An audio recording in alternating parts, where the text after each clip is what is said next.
Assalamualaikum warahmatullahi wabarakatuh. Waalaikumsalam warahmatullahi wabarakatuh. Baiklah, di sini saya ingin mempresentasikan sedikit tentang rasa percaya diri saat di depan atau presentasi. Sebelum itu saya perkenalkan nama saya Vino Aditya, jurusan Teknik Informatika di Teknokrat Bandar Lampung. Baiklah, kita mulai. Yang pertama, untuk meningkatkan rasa percaya diri kita waktu di depan, itu mungkin persiapan ya yang pertama ya. Karena kalau kita maju tanpa persiapan, tentunya kita akan bingung. Bingungnya karena apa? Kita bingung apa sih yang kita mau bicarakan pada saat di depan gitu kan? Iya. Kalau kita udah mempersiapkan diri, mungkin lebih baik lah penampilan kita. Yang kedua, harus berpikir positif. Berpikir positif ini dalam artian kita harus yakin kalau kita tuh bisa gitu. Jangan kita berpikir kalau kita tidak bisa. Kalau kita berpikir tidak bisa, tentunya akan jelek nantinya. Karena itu salah satu menurut saya itu untuk meningkatkan rasa percaya diri yang pada diri kita sendiri. Dan yang ketiga itu bahan yang mau dipresentasikan harus dipersiapkan terlebih dahulu, dikuasai, karena kita pada saat di depan kita nggak mungkin masa kita harus berpikir lama berpikir, kita kayak orang blow on kan jadinya di depan gitu kan. Jadi kalau kata saya harus dikuasai terlebih dahulu baru dipresentasikan jika kita udah siap mempresentasikannya.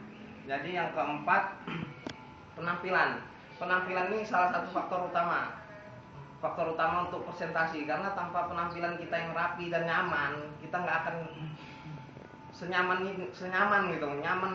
mungkin kalau bisa kita berpakaian atau berbusana gitu untuk mempresentasikan apa yang kita presentasikan. Karena tanpa penampilan yang rapi, kita tentunya merasa malu karena pakaian saya nggak jelek nih, pakaian saya nggak rapi. Pasti yang pasti ya itu salah satunya. Kalau nggak rapi tentunya nggak akan pede. Itu faktor utama menurut saya itu. Dan yang keempat ini, kita kalau sedang berpresentasi kita harus flashback. Flashback ini maksudnya apa yang kita bicarakan yang sudah gitu. Misalkan yang kayak saya tadi, persiapan itu kita bahas lagi supaya pembicaraan kita tuh nggak akan mati sampai di situ. Kalau presentasi kita mati sampai di situ, ya kita bengong kayak seperti ini misalkan, diam, nggak enak kan, presentasi itu nggak akan jalan.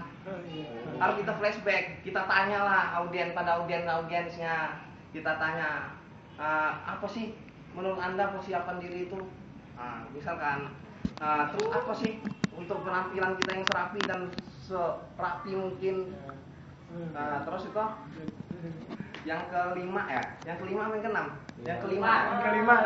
kelima tentunya kita memberikan pertanyaan, terus kita berkomunikasi sama audiens.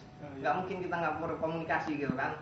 Tentunya yang presentasi akan bingung dan audiens pun akan bingung, karena yang dipresentasikan nggak berkomunikasi dengan baik sama audiens.